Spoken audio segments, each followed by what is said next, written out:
Hi hello എല്ലാവർക്കും സഞ്ചാരി brothers എന്ന യൂട്യൂബ് ചാനലിലേക്ക് വീണ്ടും സ്വാഗതം. ഞാൻ ഇന്ന് വന്നേക്കുന്നത് ഒരു വ്യത്യസ്തമായ ഒരു ഫുഡ് ബ്ലോഗുമായിട്ടാണ് വന്നേക്കണത്. അപ്പോൾ നമുക്ക് നിങ്ങളുടെ മുന്നിൽ തന്നെ കാണുമെന്ന് തോന്നും എന്തോ ഒരു സ്നാക്ക് പോലെ സാധനം ഉണ്ടാക്കിക്കൊണ്ടിരിക്കുന്നത്. അതെ, ഇത് കർണാടകത്തിലെ ഒരു ഫേമസ് ഗിർമിട്ട് എന്ന് പറഞ്ഞൊരു സംഭവമാണ്. ഇതിൻ്റെ മെയിൻ ഇൻഗ്രീഡിയൻസ് ആയിട്ട് മണ്ടക്കയാണ്. അപ്പം കേരളത്തിൽ എന്താ പറയണതെന്ന് എനിക്കറിയത്തില്ല. അതിനെക്കുറിച്ചൊന്ന് നിങ്ങളൊന്ന് കമൻറ്റ് ചെയ്യുക. അപ്പോൾ ഇതിന് വേണ്ടത് ഇൻഗ്രീഡിയൻസ് എല്ലാം ചാച്ചിനിട്ടു. വെളുത്തുള്ളി പേസ്റ്റും ഇഞ്ചി പേസ്റ്റും എല്ലാം ഇട്ട് മിക്സ് ചെയ്തു. കൂടുതൽ ഒരു മസാല വരുന്ന സാധനം ആദ്യം തന്നെ ചാച്ചിനിട്ടു.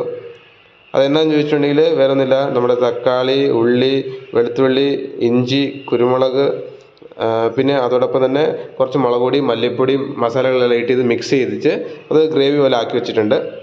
അതാണ്ട് ചാച്ചനെ എടുത്ത് ദാണ്ട് ഒരു പ്ലേറ്റിലോട്ട് അങ്ങ് ഇട്ട് വെക്കുന്നു, മണ്ടയ്ക്ക് കൂടെ മിക്സ് ചെയ്ത്. ഇപ്പോൾ ഇതിൻ്റെ മേലോട്ട് ഇടുന്ന ഇൻഗ്രീഡിയൻസ് കണ്ടോ, ഉള്ളിയും തക്കാളിയും പുതിനയും കൂടെ എല്ലാം കൂടി ഇട്ടിച്ചുള്ള ഒരു ചെറിയ സാധനം അതിൻ്റെ മേളിൽ വെച്ചു. അതോടൊപ്പം തന്നെ ദാണ്ട് കുറച്ച് മിക്സറും കൂടെ എടുത്ത് വെതറിയിട്ട് നല്ല അടിപൊളി സെറ്റപ്പ് ആക്കി വെച്ച് കളർഫുള്ളായി. അതിൻ്റെ കൂടുതൽ മെയിനായിട്ടുള്ള നമ്മുടെ കർണാടകത്തിലെ ബജ്ജി, അതിൻ്റെ മുളക് ബജ്ജിയുണ്ട്. ഇത് ഉഴുന്നുവട പോലത്തെ ചെറിയൊരു ഉഴുന്നുവട പോലത്തെ സംഭവം, നല്ല അടിപൊളി ടേസ്റ്റായി.